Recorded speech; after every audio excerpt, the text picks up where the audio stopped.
আজি আমি আলোচনা কৰিবলৈ ওলাইছোঁ মহাপুৰুষ মাধৱদেৱৰ বিষয়ে। মাধৱদেৱৰ জন্ম কেতিয়া হৈছিল?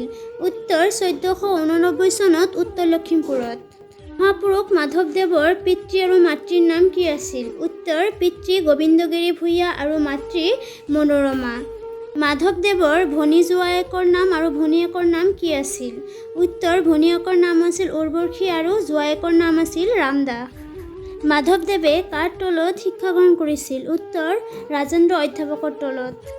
মাধৱদেৱৰ আখ্যানমূলক ৰচনাসমূহ কি কি? উত্তৰ ৰামায়ণৰ আদিকাণ্ড আৰু ৰাজহুৱা কাব্য। মাধৱদেৱে ৰাজহুৱা কাব্য কাৰ অনুৰোধত লিখিছিল? উত্তৰ অনন্ত কন্দলীৰ। মাধৱদেৱৰ সন্দেহজনক গ্ৰন্থসমূহ কি কি? উত্তৰ গুপ্তহাৰ, গুপ্তমণি আৰু অমূল্য ৰত্ন।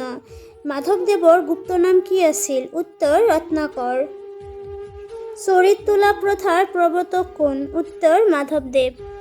মাধৱদেৱৰ তত্ত্বমূলক ৰচনাসমূহ কি কি? উত্তৰ নামঘোষা, ভক্তি ৰত্নাৱলী, জন্ম ৰহস্য আৰু নামপাল্লিকা। এতিয়া আমি নামঘোষাৰ বিষয়ে আলোচনা কৰিম। মাধৱদেৱৰ শ্ৰেষ্ঠতম ৰচনা হৈছে নামঘোষা।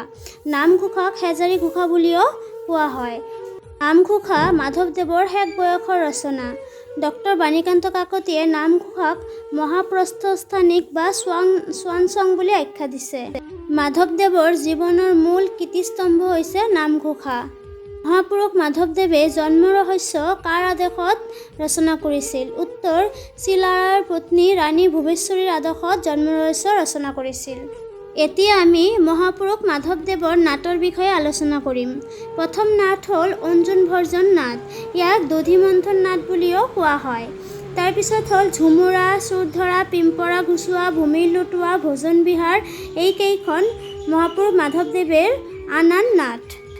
ইয়াৰ উপৰিও গোবৰ্ধন যাত্ৰা, ৰামযাত্ৰা আৰু নৃসিংহ যাত্ৰা এইকেইখন মাধৱদেৱৰ ৰচনা, কিন্তু এতিয়ালৈকে এইবিলাকৰ উদ্ধাৰ হোৱা নাই। ইয়াৰ পিছৰ প্ৰশ্ন হ'ল বৰগীত। মাধৱদেৱে ৰচনা কৰা বৰগীতৰ সংখ্যা হৈছে 157 আৰু ৰাগ হৈছে 29টা।